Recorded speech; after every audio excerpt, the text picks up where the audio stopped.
சால்வையா என்ன பிரயோஜனம், ஒரு புத்தகமாவது வாங்கி கொடுங்கன்னு. இப்போ அதனால யாருக்கு நாங்கள் சால்வை போடுறது விட்டோம். இது வந்து மாவட்ட ஆட்சித்தலைவர் அவங்களுக்கு போட்ட சால்வை.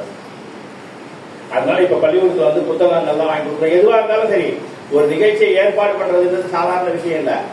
நிகழ்ச்சிக்கு வந்தவங்க பணம் கொடுக்குறாங்க, பசங்களுக்கு எல்லாம் செய்யறாங்க. அவங்களுக்கு வந்து செய்யறதுக்கு ஒரு நிகழ்ச்சினா எனக்கு 2000 ரூபாயில இருந்து 3000 ரூபாய் செலவாகுது.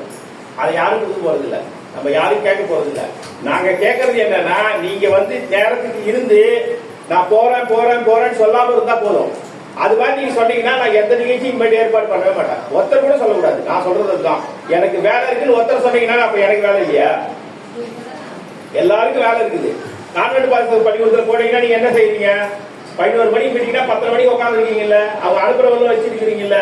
அது கவர்மெண்ட் பள்ளிக்கூடம் வந்துட்டா அது ஏன் அப்படி நடக்குது எனக்கு தெரியல. எல்லாருக்கும் எது சொன்னாலும் எனக்கு வேணாம், எனக்கு வேலை இருக்குது அப்படின்னு சொன்னீங்கன்னா யாராலையும் ஒன்றும் செய்ய முடியாது என்று கூறிக்கொண்டு, பள்ளியின் சார்பாக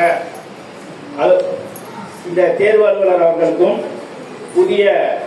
புதிதாக தேர்ந்தெடுக்கப்பட்ட தலைவர் அவர்களுக்கும் இந்த புத்தகங்களை பரிசீலித்து அடுத்தது ஒருத்தர் இந்த பக்கம் வந்தீங்கன்னா இந்த பள்ளி மேலாண்மைக்கான ஒரு உறுதிமொழி இருக்கு, அதை நம்ம எடுத்துட்டு இந்த நிகழ்ச்சியை நிறைவு செய்வோம். கவர்மெண்ட்ல வந்து போன கூட்டத்திலேயே சொன்னேன், ஒரு 5 ரூபாய் டீ கொடுத்துருக்காங்க, 5 ரூபாய் வாடகை கொடுத்துருக்காங்க. அதனால நாம என்ன பண்ணுறோம்னா, பள்ளிக்கூடத்து சத்துணவு அமைப்பாளர்கிட்ட சொல்லி வடை டீ பணம் கொடுத்துட்டேன். இப்ப அவங்க பொண்ணு போன் பண்ணி அம்மாவுக்கு திடீர்னு உடம்பு சரியில்லை, அம்மா ஆஸ்பத்திரிக்கு போயிருக்கேன், எல்லாத்தையும் செஞ்சு வச்சிருக்கிறாங்க.